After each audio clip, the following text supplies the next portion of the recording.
बात सुर्खियों से करते हैं।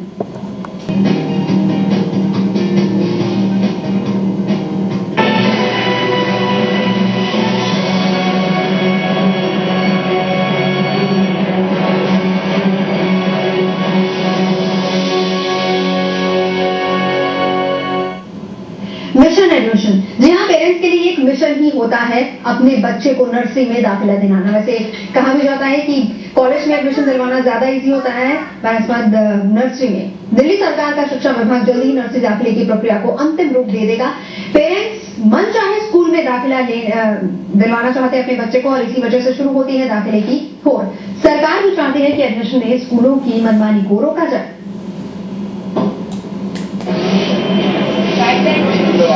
दिल्ली में इस बार भी दाखिले की दौड़ जनवरी में शुरू होगी। माना जा रहा है कि 1 जनवरी से ज्यादातर स्कूलों में नर्सरी के एडमिशन की प्रक्रिया शुरू हो जाएगी। इस बार भी गाइडलाइंस और दाखिले की प्रक्रिया में कोई खास बदलाव नहीं हो रहा। इस बीच अगर डीओ या डायरेक्टर ऑफ एजुकेशन कोई बदलाव करेंगे तभी स्कूल उसे मानने के लिए बाध्य होंगे। पेरेंट्स की परेशानी को देखते हुए सरकार भी चाहती है कि एडमिशन में स्कूलों की मनमानी रोकी जाए। स्कूलों को भी दाखिले से जुड़ी सभी जानकारी अपनी वेबसाइट में डालनी होगी। पॉलिसी पे कोई विशेष परिवर्तन नहीं आ रहा है। 1 जनवरी से एडमिशन शुरू होगी। अपने अपनाते हैं मापदंड, उनका वो वेबसाइट पर पूरी तरह से दे, पूरा प्रचार प्रसार करके दे और राइट टू एजुकेशन के जितने भी कानून हैं उसके मुताबिक हों।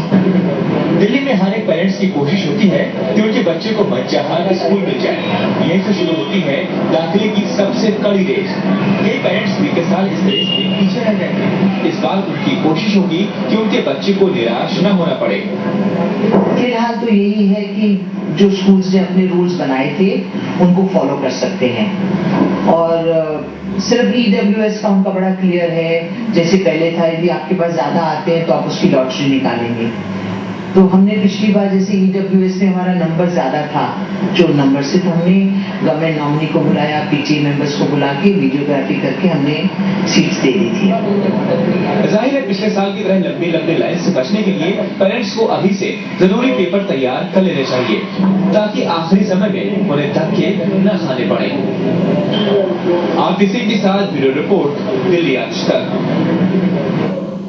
तो दिल्ली सरकार ने अगले सत्र के लिए नर्सरी एडमिशन के लिए गाइडलाइंस तय करने की प्रक्रिया शुरू कर दी है। दिल्ली सरकार ने प्राइवेट स्कूलों से नर्सरी एडमिशन के मानदंड को लेकर सुझाव भी मांगे हैं। इसके बाद अगले कुछ दिनों में दिल्ली सरकार का शिक्षा विभाग इस बारे में एक अधिसूचना जारी कर देगा। प्राइवेट स्कूलों में नर्सरी एडमिशन की प्रक्रिया इस बार 1 जनवरी से शुरू होगी और 31 मार्च तक दाखिले की पूरी प्रक्रिया पूरी करनी होगी। शिक्षा मंत्री ने नर्सरी में दाखिले के मसले पर सोमवार को प्राइवेट स्कूलों के प्रिंसिपल से बैठक की थी, जिसमें तय किया गया था कि इस बार नर्सरी के लिए रजिस्ट्रेशन 15 दिसंबर से नहीं बल्कि 1 जनवरी से शुरू होगा। इस बीच दिल्ली सरकार ने दिल्ली विश्वविद्यालय की तर्ज पर नर्सरी एडमिशन के लिए एक सेंट्रलाइज्ड फॉर्म का प्रस्ताव वापस ले लिया है। सरकार का मानना है कि इसे लागू करना फिलहाल मुश्किल है।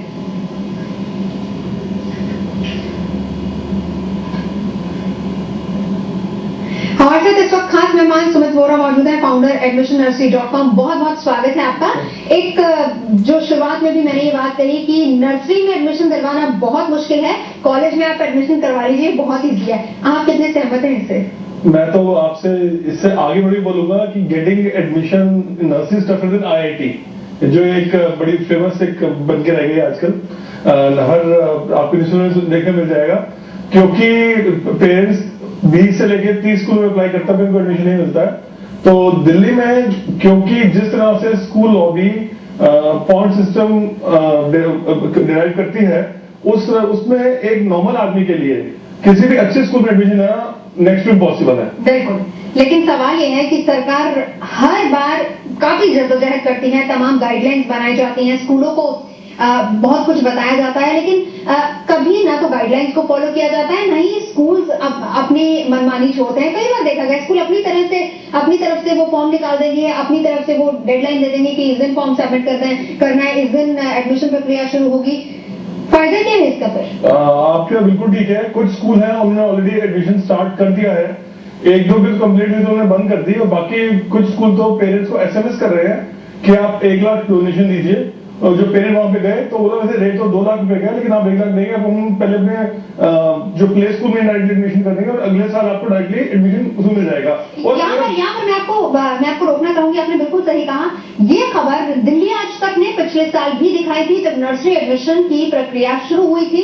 हमारे साथ कुछ पेरेंट्स आए थे जिन्होंने ये कहा था कि नाम नहीं हम लेंगे एक दो स्कूल्स का, लेकिन उन्होंने कहा था कि हमसे पैसे मांगे गए और प्रिंसिपल के किसी पीए ने पैसे मांगे, लेकिन इसका खंडन खुद स्कूल वालों ने किया था।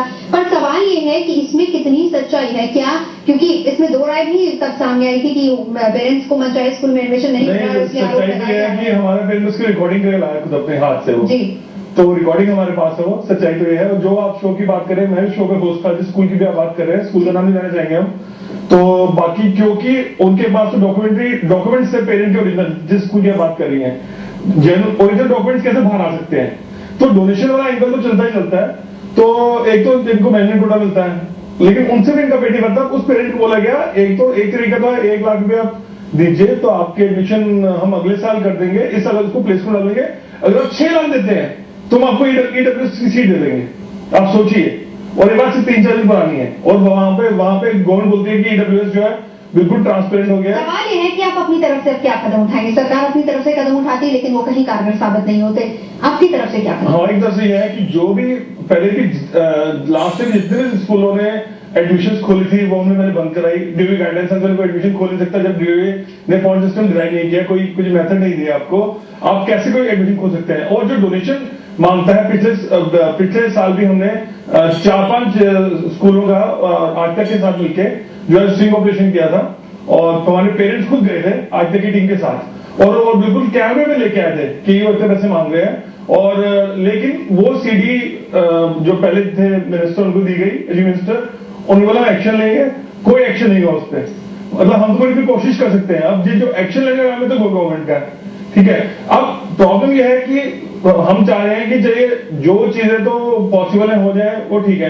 अब अगर हम एक एडमिशन सिस्टम स्टार्ट हो रहा है, उसमें बहुत प्रॉब्लम पेरेंट्स को, सब स्कूल ऑनलाइन फॉर्म्स नहीं देते हैं, ठीक है। तो अब पेरेंट्स को कुछ स्कूल लिख देते हैं, सिर्फ 2 दिन के फॉर्म मिलेगा, वो भी 9 बजे से लेके 1 बजे के बीच में, और वो स्कूल बहुत शॉर्ट आफ्टर होते हैं जहां पे 8-10 हजार एप्लीकेशन आती है सिर्फ 200 सीट्स के लिए। अब पेरेंट वहां पे जाए या फिर स्कूल से छुट्टी ले या अपने छोटे बच्चों को देखे, तो मतलब पेरेंट्स में बहुत परेशानी है। पहली चीज तो गवर्नमेंट को मैंडेटरी कर देना चाहिए कि सारे स्कूल जो है ऑनलाइन फॉर्म करें, ये हमारा मतलब एक सजेशन है। अभी 50% या 60% स्कूल होंगे जो करते हैं। एक और सवाल, आपने कहा एक ऑनलाइन फॉर्म करना चाहिए, लेकिन ये प्रस्ताव हालांकि सरकार ने वापस ले लिया है कि एक सेंट्रलाइज्ड फॉर्म होना चाहिए जैसे कि डीयू एडमिशन में होता है। इससे आप कितने सहमत हैं? इसलिए तो हमने इनको 4 साल पहले प्रपोज किया था और हर साल प्रपोज करते आए हैं। इसमें क्या है कि पूरी ट्रांसपेरेंसी आ जाएगी, और इसमें स्कूलों की जो बैकडोर एंट्री है वो बंद हो जाएगी। उसके रीजन ये है, अगर एक स्कूल में लेट से X सीट्स है, 150 सीट्स है, तो पूरी 150 सीट्स का हिसाब आ जाएगा उसमें। तो उसमें ना तो स्कूल वाले वो सीट बेच पाएंगे और ना ही अपनी मनमानी कर पाएंगे, ना ही किसी को अगर ऑब्लाइज करना चाहते हैं तो ऑब्लाइज करेंगे सीट देके, तो वो सारा सिस्टम ट्रांसपेरेंट हो जाएगा। तो स्कूल की जो ऊपर की आमदनी वो बंद हो जाएगी। इसलिए स्कूल ने प्रोटेस्ट किया। नहीं तो स्कूल को प्रोटेस्ट करने में प्रॉब्लम क्या थी, मतलब उनको क्या प्रॉब्लम थी इस सिस्टम में?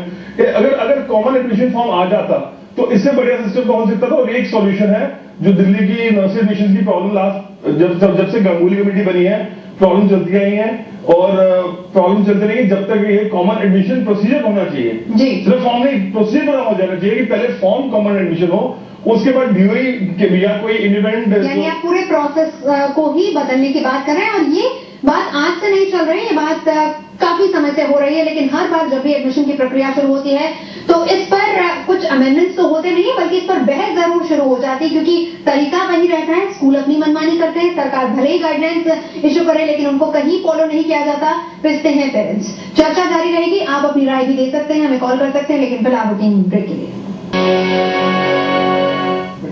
तो मिशन एडमिशन पर हम चर्चा कर रहे हैं, कॉलर्स भी हमारे साथ जुड़ गए हैं। एक कॉलर है हमारे साथ, सवाल पूछिए अपना।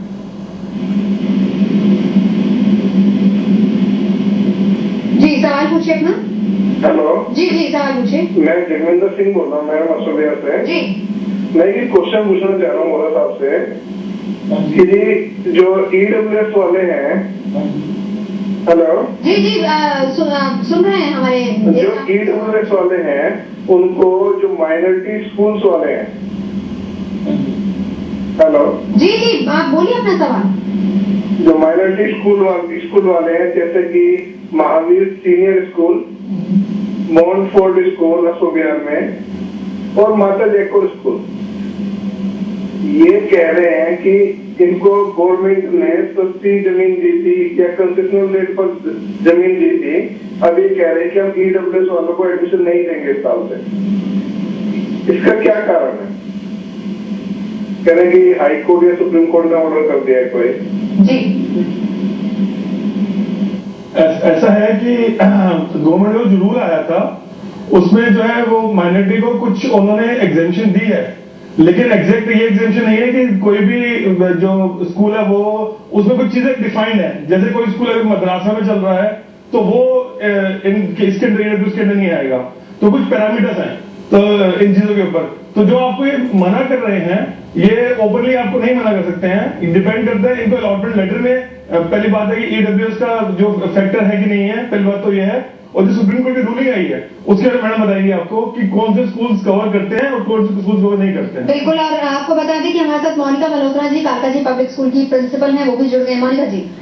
इट्स ओनिका मल्होत्रा एंड ठीक है, रूल्स अभी भी शायद क्लास 1 तक इन्होंने कर दिया, फिर नर्सरी या केजी जो भी स्कूल डिक्लेयर करता है उसमें ईडब्ल्यूएस मैंडेटरी है, 25% सीट्स आपको देनी ही पड़ेंगी। अब क्लास 1 में भी इन्होंने ये कहा है कि वो भी एंट्री लेवल है, क्लास 1 में भी आपको 25% देना है। तो ये चेंजेस कुछ आए हैं, लेकिन एक सेंट्रलाइज फॉर्म की बात भी उठी थी, वो अभी तक क्लैरिटी नहीं आई है। बिल्कुल, आपसे एक बात करना चाहूंगी। इससे पहले हम अपने गेस्ट सुमित जी से बात कर रहे थे, सेंट्रलाइज फॉर्म को लेकर ये बात हर बार उठती है लेकिन कभी क्लैरिटी नहीं होती। सवाल ये है कि एडमिशन प्रोसेस तो 2 महीने तक चलता है, हम माने मोटा मोटा 2 महीने या 3 महीने लगा लीजिए, बाकी के जो पूरा साल होता है क्या उसमें क्लैरिटी बनाने का किसी को यह समय नहीं मिलता? ये क्यों नहीं बनता? क्लैरिटी की बात नहीं है मैम, बिकॉज हर स्कूल का अपना इंडिविजुअलिस्टिक अप्रोच होता है। किसी को सिबलिंग में ज्यादा मार्क्स देने होते हैं तो किसी को अपने डिस्टेंस में क्राइटेरिया देखना होता है। तो यूनिफॉर्मिटी इस बात पे नहीं आ सकती, क्योंकि जो सुप्रीम कोर्ट की रूलिंग भी आई है उसमें यह है कि स्कूल अपने अपने पॉइंट्स रख सकते हैं, अपने हिसाब से पैरामीटर्स रखिए और रखिए।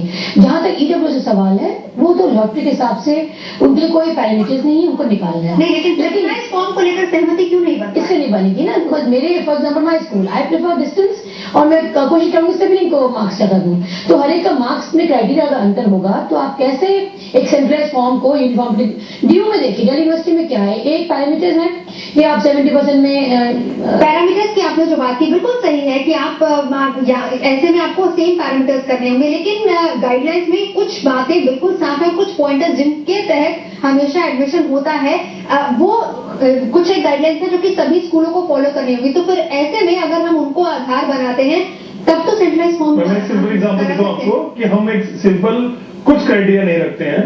एग्जांपल देता हूं, सब स्कूलों के लिए एक नेबरहुड का जो क्राइटेरिया वो आप पॉइंट डाल दीजिए। पूरे इट्स अ बेसिक राइट कि हर कोई अप्लाई कर सकता है। आप देखिए मैक्सिमम 5 किलोमीटर तक आप पहुंच दीजिए, बाकी लोगों को पहुंच सकेंगे। उसके बाद आप नोटिस निकाल दीजिए, उसका नोटिस निकाल दीजिए आप। ऐसा ना कुछ स्कूल लोग सिबलिंग को प्रेफरेंस देते हैं, जनरलाइज आप नहीं कर सकते बातों को, हर स्कूल का अपना क्राइटेरिया है। नहीं देखिए, एक बात मैं क्लियर कर देती हूँ कि कोर्ट ने भी ये कहा कि डिस्टेंस को आप में रखिए। ये पॉइंट ऐसा है कि जो कॉमन हो एजुकेशन हम नहीं ले सकते, कुछ पैरामीटर नहीं ले सकते, उसको डिबार करने के बावजूद भी स्कूलों में अपनी अपनी टेक्निकलिटीज हैं जिसके आधार पर एडमिशन लेना चाहते हैं और आप उनको ये राइट डिनाई नहीं कर सकते। इसलिए सेंट्रलाइज फॉर्म हाल फिलहाल मुश्किल है। बिल्कुल अनिता जी, एक सवाल, आप इसमें 2 पॉइंट्स तो बिल्कुल क्लियर हैं, आप डिस्टेंस को लीजिए, आप सिबलिंग्स को लीजिए, इसके अलावा कौन सी ऐसी बात है जहां पर आकर आप कहते हैं कि स्कूलों की अपनी अपनी क्राइटेरिया होती है? मैडम, कोई गर्ल चाइल्ड पे ज्यादा एम्फेसिस देता है, कोई वर्किंग पेरेंट्स पे देता है। नहीं, आप कैसे नहीं ऐसी फर्स्ट चाइल्ड है, गर्ल चाइल्ड है, अंतर मेरे कहने में नहीं होगा ना, हर स्कूल का अपना अपना रुख है। सिबलिंग का कोटा बनाइए, क्योंकि हर पेरेंट भी ये चाहता है उसके 2 बच्चे। नहीं, किसी का फर्स्ट चाइल्ड ही होता है तो फर्स्ट चाइल्ड को कहते हैं कि सिबलिंग को बेनिफिट दे रहे हैं। नहीं सुनिए, सेकंड चाइल्ड को बेनिफिट दे रहे हैं, हमारा फॉल्ट हमारा फर्स्ट चाइल्ड है, तो आप कैसे मिक्सिंग मैच आप फर्स्ट चाइल्ड का पॉइंट सिस्टम पे डिराइव कीजिए। आप आगे ना बात पे सर, बात वहीं आगे सबके लिए कॉमन रहेगा ना, वो डिफरेंस रहेगा। आप इसको क्लैरिटी नहीं कर पाएंगे, मैडम, कोई दिक्कत नहीं है। एक्चुअली असली बात यह तो टोटली ट्रांसपेरेंसी आ जाएगी, हम तो लिख के दे रहे हैं एडमिशन डिपार्टमेंट में, बहुत पहले लिख के देना पड़ता है कि आपके क्राइटेरिया क्या है, कितने सीट्स हैं डिक्लेयर करना पड़ता है। तो ट्रांसपेरेंसी कहाँ नहीं आएगी? आपको रोकूंगी क्योंकि ट्रांसपेरेंसी की बात है तो शिक्षा विभाग को कॉल लेनी होगी। सवाल यहाँ पर यह भी है कि अभी तक शिक्षा विभाग ने भी कॉल नहीं ली है, चर्चा जारी रहेगी ब्रेक के बाद की।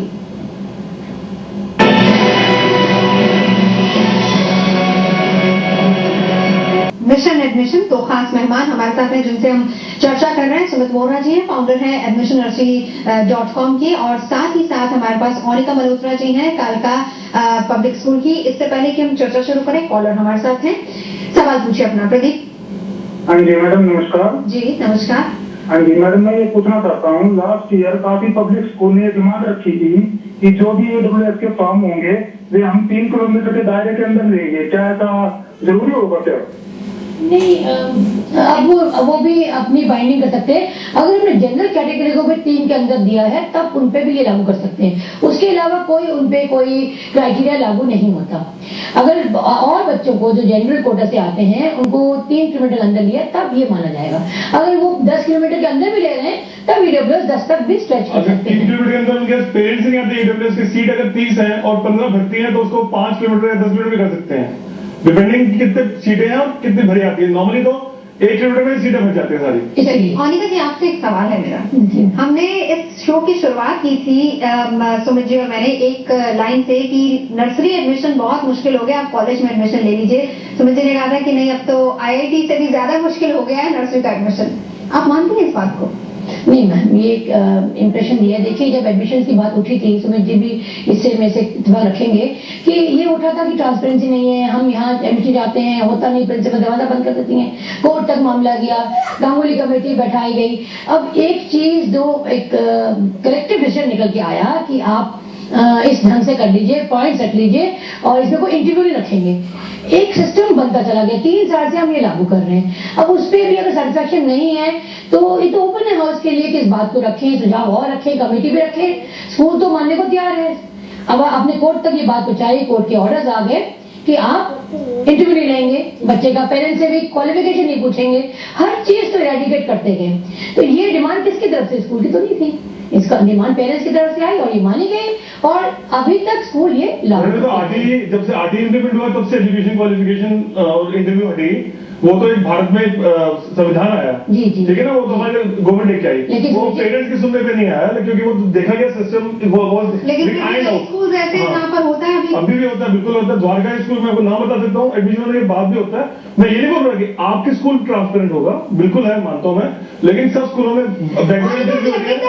देखिए इस मुद्दे पर जब भी नर्सरी एडमिशन शुरू होता है हर साल बहस होती है इसको लेकर। तमाम अखबारों में फ्रंट पेज पे बड़ी बड़ी हेडलाइंस आती है कि नर्सरी एडमिशन, इसीलिए हमने अपने इस कार्यक्रम का नाम भी मिशन रखा है। एक मिशन हो गया है पेरेंट्स, इसलिए हो गया है। इतना मुश्किल क्यों है? इसलिए हो गया है कि एक एस्पिरेशन होती है हर पेरेंट्स की कि मैं सपोज इस स्कूल से पास आउट हूँ तो मुझे यहीं बच्चे को पढ़ाना है। एक पर्टिकुलर इंप्रेशन लेके पेरेंट्स चलते हैं, सोशल स्टेटस भी बच्चों का आ जाता है, पेरेंट्स का आ जाता है कि हमने यहीं पढ़ाना है। देखिए, जब सीट लिमिटेड है, आप उसका दायरा नहीं क्रॉस कर सकते, तो आपको भी एज अ पेरेंट ये समझना पड़ेगा हर स्कूल बराबर है। अगर वो CBSE से रिकॉग्नाइज्ड है तो आप उस पर ट्रस्ट करिए, अपने बच्चे को डालिए।